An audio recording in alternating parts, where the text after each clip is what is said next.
قابلیت اور اس لیاقت کے مطابق اس مقام تک پہنچنے کی کوشش کرے جو اس کے لیے مقدر ہے، جو مقام اس کے لیے اللہ رب العزت نے مقدر کیا ہو، اور وہاں تک پہنچنے کی قابلیت اور استعداد بھی اس کے اندر موجود ہے، اور اس استعداد اور قابلیت کو استعمال کرنے کی طاقت اور قدرت بھی اللہ رب العزت نے انسان کے اندر کی ہے، اور اس کے لیے راہیں بھی آسان کر دی، اور اس کے لیے راستہ بیان بھی کر دیا ہے، اور اس کو آسان بھی کر دیا ہے، اور اس کے لیے اللہ رب العزت نے بیان، توضیح اور ارشاد اور ایراد دکھانا، یہ سارے اہتمام فرمائے ہوئے ہیں، اور اللہ رب العزت نے انسان کے لیے یہ ساری چیزیں مکمل کر دی ہیں۔ اور ایک چیز اور ہوتی ہے جو خاص اللہ رب العزت کا فضل ہے، جس کے ساتھ اللہ رب العزت نوازتے ہیں اپنے بندوں میں سے جس کو چاہتے ہیں، اور وہ اللہ کا فضل ہوتا ہے۔ یہ جو نیچے والے مرحلے ہیں، انسان کے اندر قابلیت اور استعداد کا ہونا، اور اس استعداد اور قابلیت کو بروئے کار لا کر اس مقام تک پہنچنے کی کوشش کرنا، یہ اللہ تعالیٰ نے سب کو دیا ہوا ہے، یہ اللہ کی تقسیم ہے، اور اللہ رب العزت نے انسانوں کے اندر اس چیز کو تقسیم کیا ہوا ہے، اور یہ انسانوں کو مہیا فرمائی ہوئی ہے۔ اور پھر ایک خاص اللہ رب العزت کی رحمت اور اس کا فضل و احسان ہے کہ اللہ تعالیٰ بندے کو توفیق بھی عطا فرما دیتے ہیں۔ یہ اللہ رب العزت کا فضل ہے، جس کو چاہتے ہیں اس سے نوازتے ہیں، اور جسے چاہتے ہیں اس سے محروم رکھتے ہیں۔ اور یہ جو اللہ کا نوازنا ہے یا کسی کو محروم رکھنا ہے، اس کے پیچھے بھی اللہ رب العزت کا عدل اور اللہ رب العزت کی حکمت کار فرما ہوتی ہے۔ یعنی جب کوئی انسان ایسا ہوتا ہے کہ اس کی طرف سے اہمال اور اس کی طرف سے جو اللہ رب العزت نے قوت بخشی ہوئی ہے اس کو ضائع کرنا، اس کی بے قدری کرنا اور اس سے فائدہ نہ اٹھانا، یہ چیز جب انسان کی طرف سے سرزد ہوتی ہے اور رونما ہوتی ہے، تو پھر اس کی وجہ سے انسان توفیق سے محروم رہتا ہے۔ والذی نہتدوا زادہم ھدی وآتاہم تقواہم، ایسے ہی نا ہے، والذی نہتدوا زادہم ھدی وآتاہم تقواہم، اہتدوا زادہم ھدی والذین جاہدوا فینا لنہدینہم سبلنا ویزید اللہ الذین اہتدوا ھدی والباقیات الصالحات۔ جب انسان کام کرتا ہے اور جو صلاحیت اور قابلیت اللہ نے عطا فرمائی ہے اس کو بروئے کار لاتا ہے اور اس راستے کی طرف بڑھنے کی کوشش کرتا ہے، تو پھر توفیق ملتی ہے، پھر توفیق ملتی ہے۔ یزید اللہ الذین اہتدوا ھدی، اور والذین اہتدوا زادہم ھدی وآتاہم تقواہم، اور جو لوگ اس سے معروف رہتے ہیں وہ وہی ہوتے ہیں یضل بہ کثیرا ویہدی بہ کثیرا وما یضل بہ الا الفاسقین۔ فسق انسان کی طرف سے ہوتا ہے، فسق انسان کی طرف سے ہوتا ہے کہ وہ اس دائرے سے نکل جاتا ہے جو دائرہ انسان کے لیے اللہ رب العزت نے مقرر کیا ہوا ہے اطاعت اور فرما برداری کا، وہ اس سے نکل کر عصیان اور بغاوت کے راستے کی طرف جاتا ہے، تو فسق کا ارتکاب کرتا ہے، تو پھر اللہ رب العزت نولی ما تولی کے ساتھ جدھر وہ جانا چاہتا ہے اس کو ادھر ہی بھیج دیتے ہیں، اور وہ توفیق سے محروم ہو جاتا ہے۔ اور جب انسان کوشش کرتا ہے جاہدوا فینا، تو اللہ تعالیٰ اس کے لیے راہیں آسان کر دیتے ہیں، اور جب وہ اس کو قبول کر کے آگے بڑھنے کی کوشش کرتا ہے زادہم ھدی یزید اللہ الذین اہتدوا ھدی، اللہ رب العزت کو اور زیادہ دیتا ہے۔ یہ اللہ رب العزت کی توفیق بھی اللہ کا فضل ہوتا ہے، یہ اللہ رب العزت کی رحمت ہوتی ہے، یہ اللہ تعالیٰ اپنی رحمت اور اپنے فضل کے ساتھ نوازتے ہیں جس کو چاہتے ہیں۔ لیکن بندہ جو ہے وہ اس کے لیے یہ نہیں ہوتا کہ وہ نہیں چاہتا تو اللہ رب العزت اس کو فضل سے نواز دیتا ہے، نہیں، بندے کی طرف سے کوشش ہوتی ہے، رغبت ہوتی ہے، اقبال ہوتا ہے، بندے کی طرف سے اللہ کی طرف انابت ہوتی ہے، بندہ اللہ کی طرف رجوع ہوتا ہے، تو اللہ رب العزت کی یہ سنت ہے کہ اللہ رب العزت بندے کو جتنا وہ اللہ کی طرف مائل ہوتا ہے اللہ اس سے بڑھ کر اس کے اوپر مہربان ہوتے ہیں۔ من تقرب الیہ شبرا تقربت الیہ ذراعا من اتانی یمشی اتیتہ ہرولا۔ یہ چیزیں جو ہے نا، یہ ہم لوگ سمجھتے ہیں کہ ان کا جو ہے نا ایک خاص فہم انسان کے ذہن میں ہوتا ہے، اور انسان ان کو انہیں تک معلوم رکھتا ہے، لیکن جو شریعت کی نصوص ہیں ان کے اندر بڑی وسعت ہوتی ہے، بہت جامعیت ہوتی ہے، اور خاص طور پر یہ ترغیب کی اور ترہیب کی احکام کی جو نصوص ہیں وہ تو ٹھیک ہیں، اپنی جگہ پر احکام کو بیان کرتی ہیں، لیکن یہ ترغیب و ترہیب کی جو چیزیں ہیں اور اس طرح بعض کی اور ترکیب کی جو چیزیں قرآن اور حدیث میں بیان کی گئی ہیں، ان کے اندر بھی بڑے اسرار ہیں، اور دین کو سمجھنے کے لیے نا انسان کو ان کے ذریعے رہنمائی ملتی ہے، اور ہم عام طور پر اس پر غور نہیں کرتے۔ تو دین کے اندر تفقہ اور تعقل اور تفکر، یعنی بہت گہرائی کے اندر اتر کے سمجھنے کی کوشش کرنا، اور اپنی عقل اور فکر کی قوتوں کو استعمال کرنا، اور انہیں بروئے کار لا کر جہاں تک انسان اپنی عقل و فکر کے ساتھ پہنچ سکتا ہے پہنچنے کی کوشش کرنا، اور اس کے لیے اللہ سے دعا بھی کرنا، اور جو اہل علم نے خاص طور پر صحابہ اور تابعین نے جو کچھ کہا ہے اس کو بھی سامنے رکھنا، اس لیے کہ یہ چیزیں انسان کا راستہ آسان کرتی ہیں، اور انسان کے لیے جو عقل و فکر کی قوتیں ہیں ان کی تحریک کا اور ان کو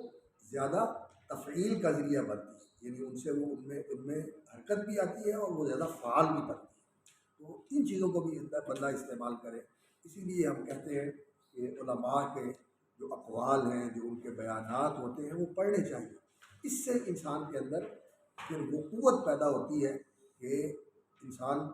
اس کو بھی سمجھ لیتا ہے جو انہوں نے کہا ہے، اور اس سے بھی آگے بڑھتا ہے، اس سے آگے بھی بڑھتا ہے۔ اللہ تعالیٰ بعض اوقات ایسی چیز بھی دے دیتے ہیں جو پہلوں کے ذہن میں نہیں آئی ہوتی، یہ اللہ رب العزت کی کرم نوازی ہے۔ اور قرآن اور حدیث کا جو علم ہے اور اس کے اندر جو معارف اور جو حقائق اور جو اس کے اندر اللہ نے بصائر رکھے ہوئے ہیں، یہ ایسے نہیں ہے کہ کسی زمانے کے لوگوں نے ان سب کا احاطہ کر لیا اور ان کو پوری طرح جمع کر کے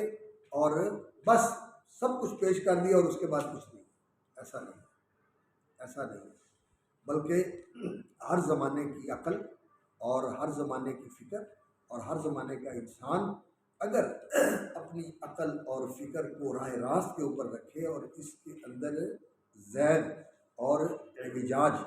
یعنی ادھر ادھر جانے کو انسان کنٹرول کرے اور اسے راہ راست کے اوپر رکھے، اور جو کچھ پہلے ہو چکا ہے یہ پہلے سے منقول ہے اس سے استفادہ کرے، اس سے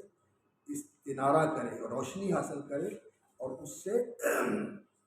رہنمائی لے، استرشاد کرے، تو وہ چیزیں انسان کے لیے محرک بنتی ہیں، اور پھر جو وقت ہوتا ہے اس وقت کے مطابق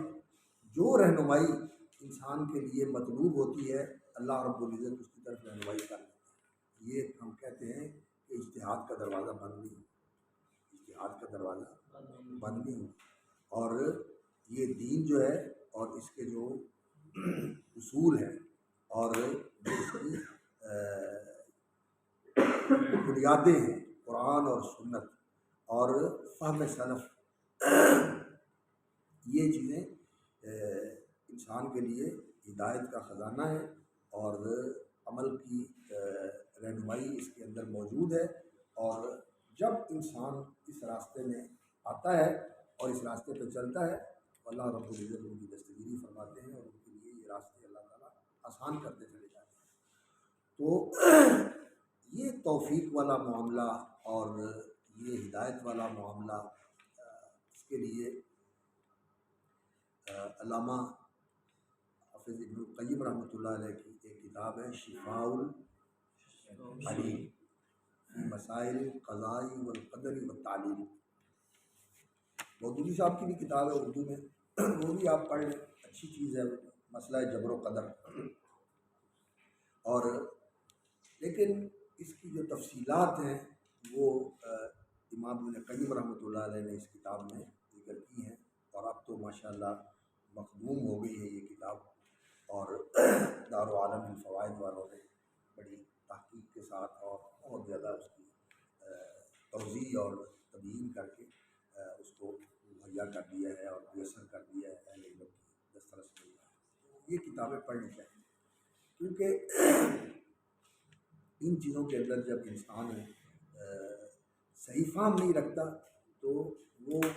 خود بھی الجھا رہتا ہے اور لوگوں کی بھی صحیح رہنمائی نہیں کر پاتا۔ تو اللہ رب العزت نے جو انسان کو اتنے اہتمام اور اتنے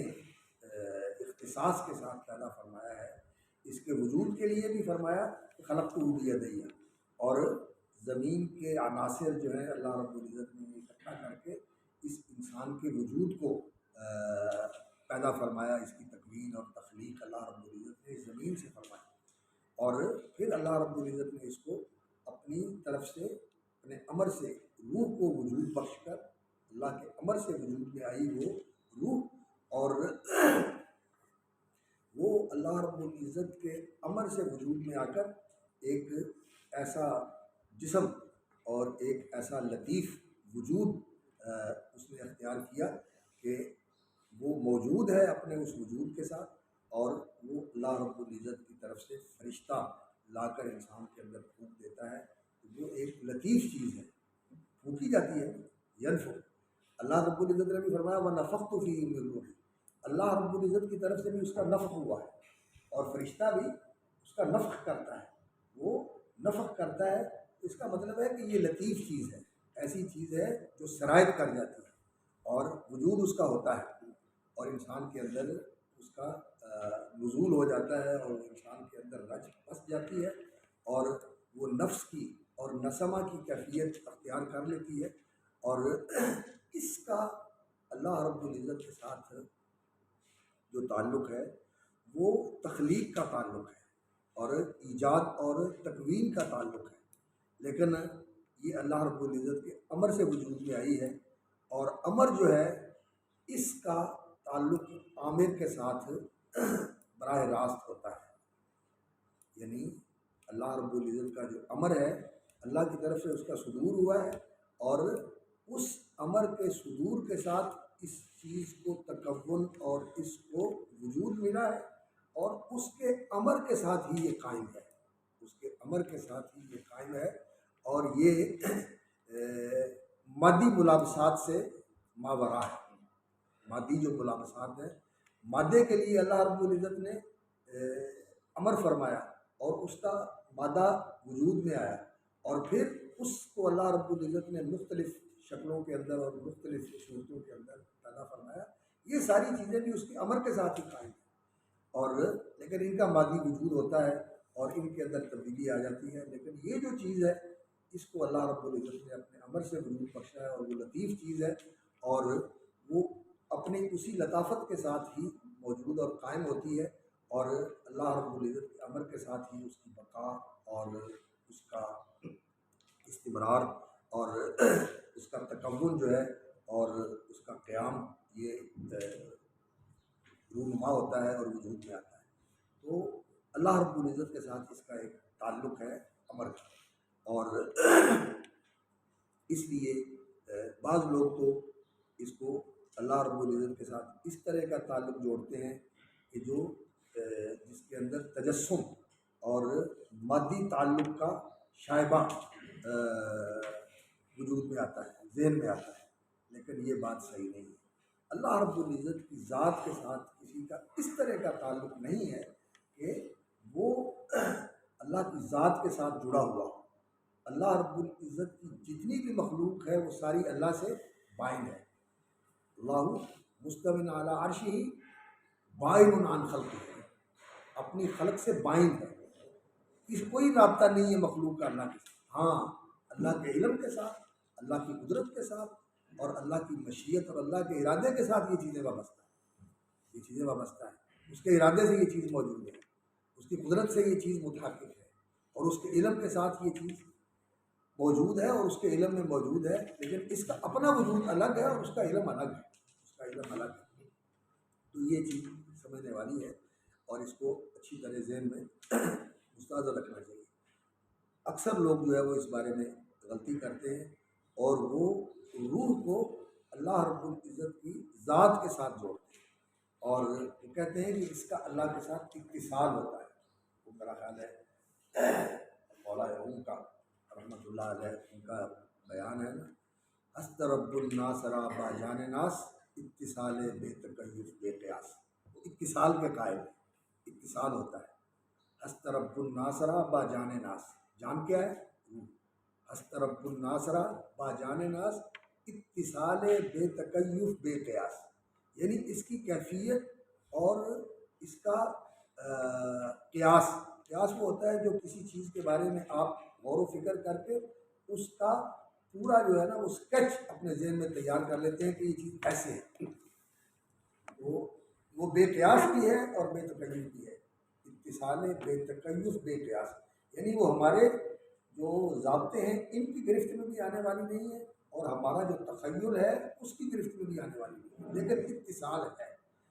لیکن ہم کہتے ہیں کہ نہیں، روح کا اللہ رب العزت کے ساتھ اتصال نہیں،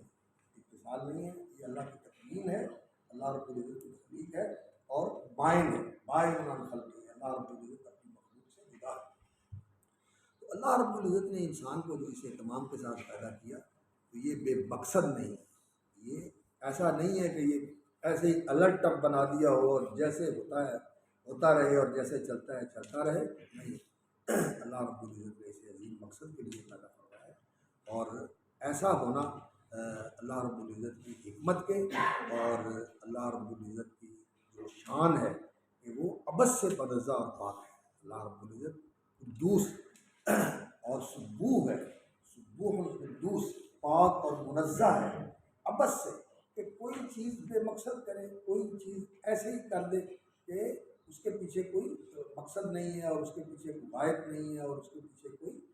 ایسی چیز نہیں ہے جو اللہ رب العزت نے اس حکمت کے لیے اس چیز کو پیدا کیا ہوا ہے۔ تو اللہ رب العزت کا ہر کام جو ہے وہ حکمت کے ساتھ ہے اور اس کے پیچھے کوئی غرض ہے، اس کے پیچھے کوئی مقصد ہے، اور یہ حکمت و تعلیم کی نفی کرنا یہ بھی ایک نظریہ ہے۔ اللہ رب العزت کے افعال کے بارے میں بعض لوگوں نے یہ کہا کہ حکمت و تعلیم اگر اللہ رب العزت کی طرف ہم اس کی نسبت کرتے ہیں تو اس کا معنی تو پھر یہ ہو گیا کہ اللہ رب العزت ان چیزوں کا محتاج ہے، محتاج نہیں ہے ان چیزوں کا، وہ غنی ہے، لیکن وہ عبث سے پاک اور منزہ ہے، عبث بے مقصد اور بیکار اور لغو اور نعوذ باللہ اس طرح کا کوئی عمل جو صرف ایسے ہی ہو بے مقصد اور بیکار، تو اللہ رب العزت اس پاک سے اس چیز سے پاک اور منزہ ہے، ایسا اللہ رب العزت کی طرف خیال نہیں کیا جا سکتا، تصور اور اعتقاد نہیں رکھا جا سکتا۔ اللہ رب العزت سے پاک ہے، اس کے ہر کام میں حکمت ہے اور ہر کام اس کا عدل کے ساتھ ہے۔ اللہ رب العزت ظلم کرنے والا نہیں ہے، اللہ رب العزت عدل کرنے والے ہیں، قائم بالقسط، اور اللہ رب العزت حکیم ہے، علیم ہے، خبیر ہے، اور حکمت کے خلاف کوئی اس کا کام نہیں ہے۔ یہ اللہ رب العزت کی معرفت کا حصہ ہے کہ انسان ان چیزوں کو اچھی طرح سمجھے۔ تو جو لوگ تعلیل کی اور حکمت کی نفی کرتے ہیں وہ اللہ رب العزت کا یہ جو صفت ہے حکیم ہونا اور اللہ رب العزت کا سبوح و قدوس ہونا، اس کے بارے میں پھر ان کا وہ نظریہ نہیں ہے جو ہونا چاہیے، وہ کم تر درجے کا ہے، اگرچہ ان کا مقصد یہی ہے کہ وہ اللہ رب العزت کو یہ ثابت کرنا چاہتے ہیں کہ اللہ تعالیٰ کسی چیز کا محتاج نہیں، لیکن دوسری طرف یہ کمی آ جاتی ہے کہ پھر وہ اللہ رب العزت کو ایسی چیز کی طرف منسوب کر دیتے ہیں جو کہ اللہ رب العزت کی شان عظیم ہے، شایع نہیں ہے کہ اللہ رب العزت حکمت کے بغیر کوئی کام کرے۔ تو اللہ تعالیٰ نے انسان کو ایک مقصد کے لیے پیدا کیا، اور پھر جو انسان کی تخلیق ہے، ویسے تو ساری کائنات کی جو بھی چیزیں اللہ رب العزت نے پیدا فرمائی ہیں ان سب کے اندر اس کی صنع اللہ الذی اتقن کل شیء، اللہ رب العزت کی صنعت اور اللہ رب العزت کی تخلیق اور تکوین ہر چیز کے اندر ایسی ہے کہ انسان کسی چیز پر بھی غور کرے تو اللہ کی عظمت اور اللہ کی قدرت اور اللہ رب العزت کی شان جلال اور عظمت کی شان جو ہے وہ ظاہر ہوتی ہے کہ اللہ رب العزت نے کس طرح اس چیز کو وجود بخشا۔ مٹی کو دیکھیں، اللہ رب العزت نے اس کے اندر کیا قوتیں رکھی ہوئی، مٹی یہ جو زرخیز مٹی ہے، اور اس کے ذریعے اللہ رب العزت نے انسان کو جو چیزیں مہیا فرمائی ہیں، اور اس مٹی کے اندر کیا کچھ اللہ تعالیٰ نے چھپایا ہوا ہے، اور کس طرح یہ مٹی جو ہے انسان کی ضرورتیں پوری کرتی ہیں، یہ انسان اگر اسی کو دیکھے، اور آج جو ارضیات کا علم ہے، جیالوجی، ارضیات کا جو علم ہے، اس کو انسان دیکھتا ہے تو اسی سے پتھر بنتے ہیں، اسی سے سونا بنتا ہے، اسی سے مٹی سے ہی یہ جواہرات وجود میں آتے ہیں، یہ سارا کچھ جو ہے وہ اسی مٹی کے ساتھ ہی اللہ رب العزت نے جوڑا ہوا ہے۔ تو کیا کچھ اللہ رب العزت نے اس کے اندر رکھا ہوا ہے؟ سورج ہے، اس کو دیکھ لیں، اللہ رب العزت کی تخلیق کی کتنی بڑی یہ عظیم مخلوق ہے، شاہکار ہے اللہ رب العزت کی تخلیق کا۔ اور اس کے ساتھ ذرے کو دیکھ لیں، ایٹم کو دیکھ لیں، کہاں سورج اتنا بڑا اور اس کی قوت، اور کہاں یہ ذرہ جس کو ہم دیکھ نہیں سکتے۔ ایٹم وہ قوت ہے، یعنی وہ وجود ہے، وہ موجود اور کائن ہے جس کو ہم سادہ آنکھ کے ساتھ دیکھ نہیں سکتے، اس کو 1000 گنا بڑا کر کے جب اس کو تصویر میں پیش کرتے ہیں تو وہ ایسے ہوتا ہے جیسے باریک پینسل کے ساتھ آپ نے سفید کاغذ کے اوپر نشان لگا دیا، 1000 گنے بڑا ہوتا ہے، وہ نظر نہیں آتا، آنکھ سے نظر نہیں آتا، لیکن اس کے اندر قوت کیا ہے، کتنی قوت ہے اس کے اندر، ایٹم کے اندر۔ جب اسے پھاڑا جاتا ہے تو پہاڑ پگھل جاتے ہیں، پہاڑ پگھل جاتے ہیں، اور اتنی توانائی خارج ہوتی ہے کہ ہر چیز کو پگھلا کے رکھ دیتی ہے اس کے آس پاس، اور سالوں تک اس کا اثر بڑھتا ہے۔ تو اللہ رب العزت کی تخلیق جو ہے کسی چیز میں بھی آپ دیکھیں وہ عجیب شاہکار ہے اللہ رب العزت کی ضرورت ہے، لیکن جب انسان کو انسان دیکھتا ہے کہ یہ اللہ رب العزت نے کس طرح اس کائن کو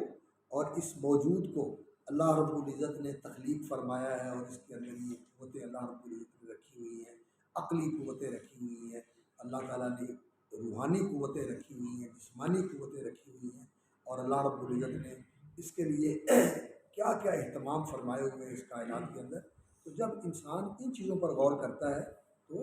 اللہ رب العزت کی عظمت اور اس کا جلال، اور اللہ رب العزت کی کبریائی، اور اللہ کی رحمت، اور اللہ رب العزت کا فضل و احسان، اور اس کا انعام، اور اس کی نوازشات و عنایات، ایسا انسان کو اس کا ادراک اور استحضار ہوتا ہے کہ انسان اللہ کے سامنے بہت زیادہ اپنے آپ کو نیچے کر کے اللہ رب العزت کی تعریف کرتا ہے۔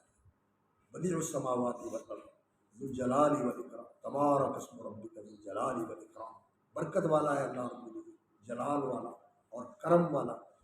اور اللہ رب العزت عظیم قدرت والا اور عظیم شان والا، کل یوم هو فی شان۔ اللہ اکبر۔ یہ چیزیں جو ہیں انسان کو پھر اللہ رب العزت کی معرفت کا وہ دروازہ کھلتا ہے انسان کے سامنے کہ انسان کا دل اللہ رب العزت کی بڑائی کے ساتھ اس طرح معمور ہو جاتا ہے کہ انسان اپنا چھوٹا پن اور اپنی کمتری اور اپنی بالکل اللہ کے سامنے بے کسی اور بے حیثیتی انسان کے سامنے ظاہر ہوتی ہے، اور اللہ رب العزت کی عظمت و جلال انسان کے سامنے ظاہر ہوتی ہے۔ اور یہ قرآن مجید میں جو اللہ رب العزت نے انسان کی تخلیق کا ذکر فرمایا ہے، اسی لیے کہ کائنات کے اندر تو اللہ رب العزت کی قدرت اور اللہ رب العزت کی عظمت کے نشانات چاروں طرف دکھائی دیتے ہیں۔ وفی کل شیء لہ آیۃ تدل علی انہ واحد، اور اللہ رب العزت نے فرمایا وفی الارض آیات للموقنین، وفی الارض آیات للموقنین وفی انفسکم افلا تبصرون وفی السماء رزقکم وما توعدون۔ اللہ رب العزت کی قدرت، اس کی حکمت، اس کی رحمت، اس کے فضل و احسان، اور اس کے جلال اور جبروت، اور جتنی بھی اللہ رب العزت کی یہ صفات ہیں، ان کے مظاہر اور ان کی طرف رہنمائی کرنے والی نشانیاں، وفی الارض آیات للموقنین، یقین کرنے والوں کے لیے یہ نشانیاں موجود ہیں، وفی انفسکم، اور تمہارے اپنے وجود کے اندر، اپنی ذات کے اندر، افلا تبصرون، تم دیکھتے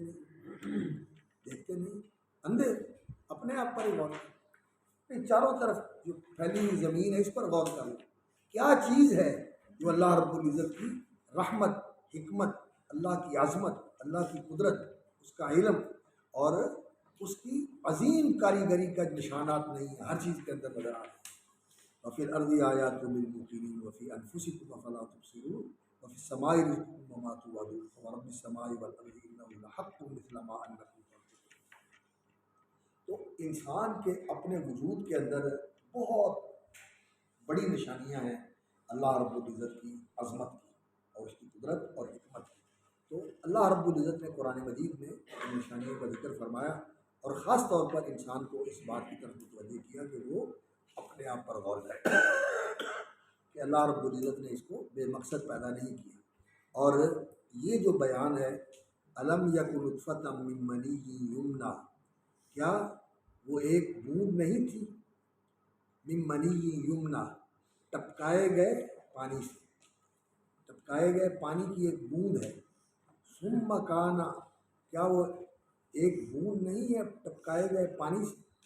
الم یک نطفۃ من منی یمنا ثم کان علقۃ، پھر وہ ہوتا ہے، وہ جو نطفہ ہے پھر وہ ہوتا ہے، یہ مذکور کے حساب سے، لفظ تو نکرہ ہے لیکن مذکور کے حساب سے یعنی جو ذکر کیا گیا ہے وہ نطفہ جو من منی یمنا اس پانی کی سے ٹپکایا گیا جو ہے نا وہ ایک نطفہ ہے، ثم کان علقۃ، پھر وہ نطفہ جو ہے وہ علقہ بن جاتا ہے۔ اور علقہ کہتے ہیں، علق یہ جونک کو کہتے ہیں، جونک نہیں ہوتی دیکھیے کیڑا سا ہوتا ہے اور اس کی تھوتنی ہوتی ہے، ایسے جسم کے اندر گاڑ دیتا ہے اور جسم سے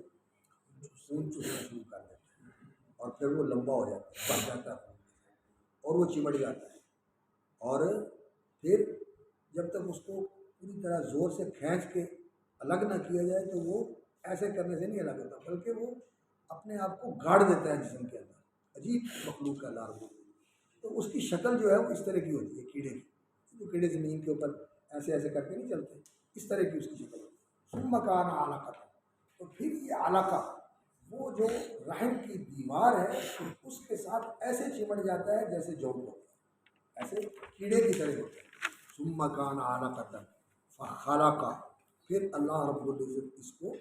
اللہ اکبر وجود بخشتے ہیں۔ خالقہ کا معنی ہوتا ہے کسی چیز کو وجود میں لانا، تخلیق جو ہے وہ تکوین کے معنی میں ہے، ایک تخلیق کا معنی ہوتا ہے تقدیر، کسی چیز کے لیے منصوبہ بندی کرنا اور اس کے لیے پلاننگ کرنا اور اس کے لیے ایک جو خاکہ ہے وہ تیار کرنا کہ اس کو کس طرح کا ہونا چاہیے، ایک تخلیق یہ ہوتی ہے۔ اور ایک تخلیق یہ ہوتی ہے کہ کسی چیز کو وجود میں لے آنا، اس خاکے کے مطابق اس کو وجود میں لے آنا، تو فخلق، اب اللہ رب العزت نے جو اس کے لیے مقدر کیا ہوتا ہے اس مقدر کے مطابق اس کا وجود اور اس کا تکون اور اس کا قیام اور تحقق یہ شروع ہو جاتا ہے۔ فخلق، اللہ رب العزت اس کو وجود بخشنا شروع کر دیتا ہے۔ فسوا، اور پھر اسے سوا یسوی، تسویۃ کا معنی ہوتا ہے باریک سے باریک اور نازک سے نازک چیزوں کے ساتھ اسے آراستہ کرنا، انتہائی باریک اور لطیف، نازک اور بہت زیادہ حساس